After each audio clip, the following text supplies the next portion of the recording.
और हमारे संवाददाता रमन सैनी इस वक्त हमारे साथ जुड़ रहे हैं, सीधे उनके पास चलते हैं। रमन, जो स्थानीय निवासी बता रहे हैं उससे तो लग रहा है कि बिल्कुल आफत ही बरस गई उनके ऊपर, प्रचंड वहां पर उनके ऊपर प्रहार हुआ है प्रकृति का। अभी आप वहां पर, तो बताइए क्या हालात हैं।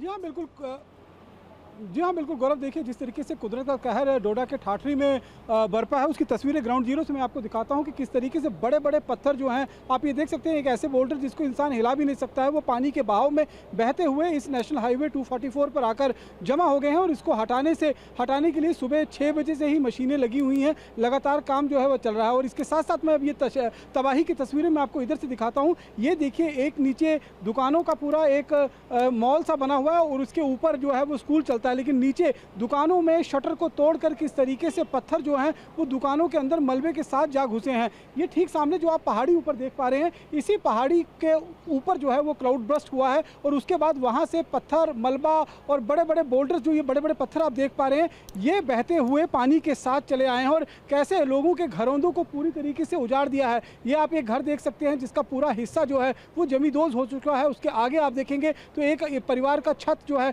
वो पूरी तरीके से उनके सर से जो है वो हट चुकी है। तो इस तरीके की तमाम तस्वीरें हैं। नेशनल हाईवे 244 पर जो गाड़ियां खड़ी थी वो गाड़ियां पूरी तरीके से मलबे में फंस गई हैं। तो रात 2 बजे से ही जैसे ये बादल फटने की घटना हुई है और उसके बाद से ही प्रशासन लगातार राहत और बचाव कार्य में जुटा हुआ है। कुछ देर पहले डीसी डोडा से मेरी मुलाकात हुई थी, जब उनसे पूछताछ किया तो उन्होंने बताया कि देखिए ये कहीं ना कहीं नेचुरल क्लाइमेटी है अपने आप में, और ये नेचुरल क्लाइमेटी पिछले 48 दिनों में तीसरी बार आ चुकी है।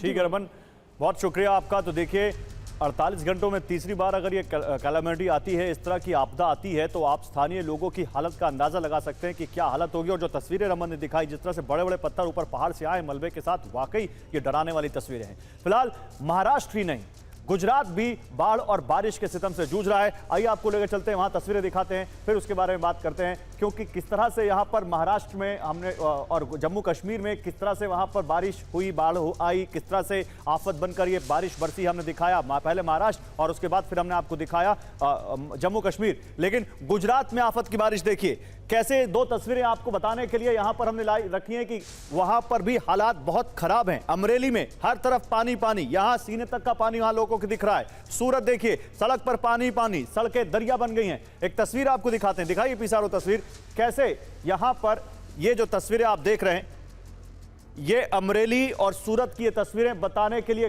काफी हैं कि कैसे यहां अब गुजरात हो, जम्मू कश्मीर हो, महाराष्ट्र हो, हर तरफ बारिश का, भयंकर बारिश का, तूफानी बारिश का असर कुछ इस तरह दिख रहा है।